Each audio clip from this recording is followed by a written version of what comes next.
Hello. They say that good things come in small packages.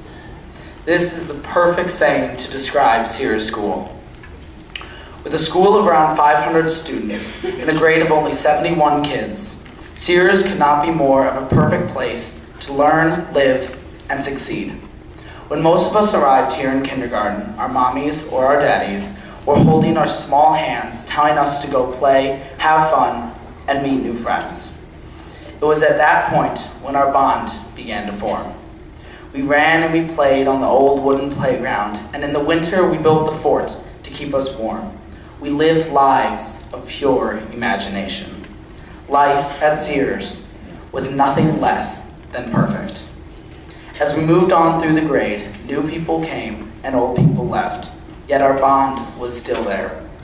Mrs. Thorne taught us Shakespeare in only second grade, which I'm sure none of us remember. Am I correct? No one? All right.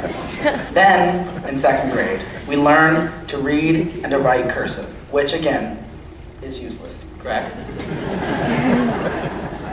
We kept growing and we kept learning. In third grade, we put on a fake opera and learned to mouth the words watermelon when you don't know the lyrics to a song. In fourth grade, we were kept energized by Mummy Ball and lots and lots and lots of Mrs. Lowell's delicious candy.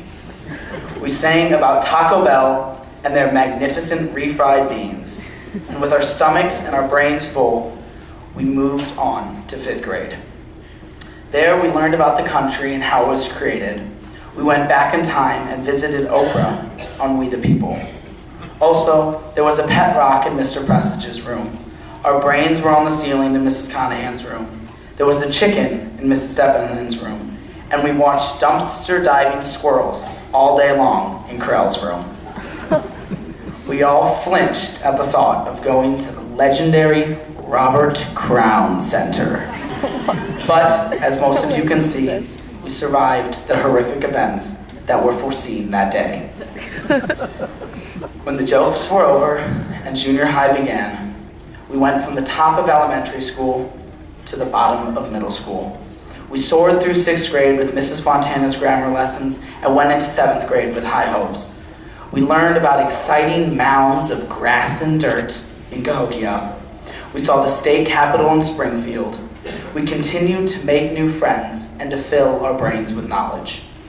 And for reasons that are unclear to me, we were accepted into eighth grade. We started the year by going to Washington, D.C.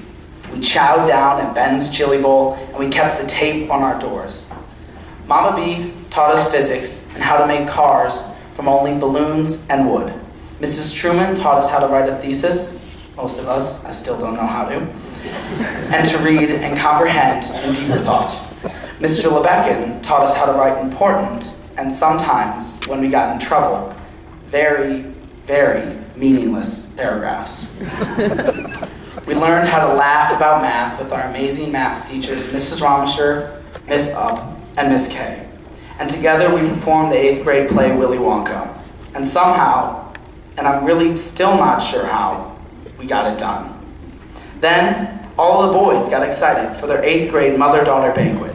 No, wait, the boys didn't get a fancy banquet. The girls did. They got lemonade and fancy dresses and shoes. And the boys, we got to sit at home and do our homework, and we had no one to text.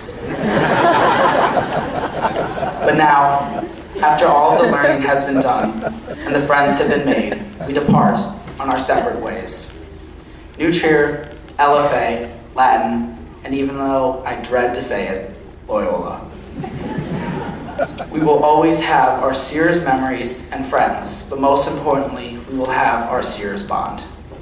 But now, it is time for our mommies and our daddies to loosen their grasp on our now grown-up hands and let us run and play in a new playground called high school.